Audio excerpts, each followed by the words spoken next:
بسم اللہ الرحمن الرحیم۔ میں آج اس ویڈیو کے اندر یہ بتاؤں گا کہ کون سے خواب ایسے ہیں کہ جن کی تعبیر نہیں ہوتی، یا ان کی تعبیر اگر کوئی کسی سے پوچھے تو اس کو چاہیے کہ ان کی تعبیر نہ بتائے، یعنی کہ ان کی تعبیر نہیں ہوتی ہے اور ان کی تعبیر بتانی بھی نہیں چاہیے۔ ان میں سے پہلی قسم کے خواب وہ ہیں جن کو حدیث النفس کہا جاتا ہے، یعنی کہ جس کے اندر انسان اپنے آپ سے ہم کلام ہوتا ہے، جس کی تفصیل میں اوپر لنک میں بھی دے دوں گا، اس پر میں ویڈیو بنا چکا ہوں خوابوں کی اقسام کی ذیل کے اندر۔ اور دوسری قسم کے وہ خواب ہیں جن کی وجہ سے انسان کے اوپر غسل واجب ہوتا ہے، احتلام ہوتا ہے، وہ خواب بھی قابل تعبیر نہیں ہوتے ہیں۔ تیسری قسم کے وہ خواب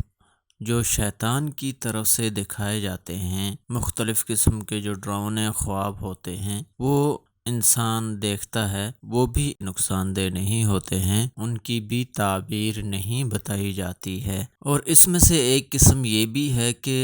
بسا اوقات ساحر لوگ جنات اور انسانوں میں سے شیطان کی طرح تصرف کر کے وہ دکھلاتے ہیں، یعنی کہ انسان کے اوپر وہ جادو کے ذریعے سے اس کو قابو کر لیتے ہیں اور اس کو خواب میں مختلف چیزیں دکھائی جاتی ہیں۔ اور چوتھی قسم وہ خواب ہیں جو طبیعتوں کے ایک دوسرے پر غلبہ کی صورت میں دیکھے جاتے ہیں۔ اور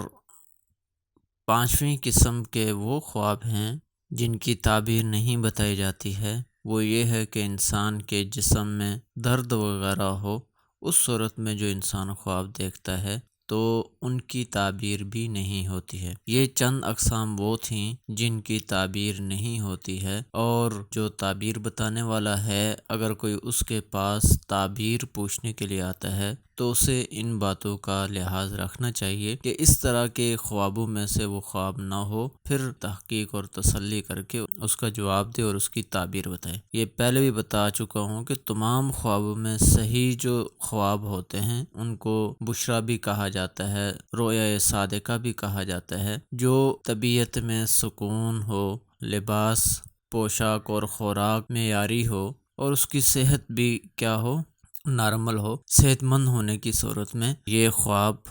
دیکھے جاتے ہیں جو رؤیا صالحہ ہوتے ہیں، اور یہی اکثر کیا ہوتے ہیں، سچے ہوتے ہیں۔ آخر میں آپ لوگوں سے یہی کہوں گا، اگر آپ کو میری ویڈیو اچھی لگی تو اس کو ضرور شیئر اور لائک کریں، اور اگر میرا چینل سبسکرائب نہیں کیا تو اس کو ضرور سبسکرائب کریں۔ السلام علیکم ورحمۃ اللہ وبرکاتہ۔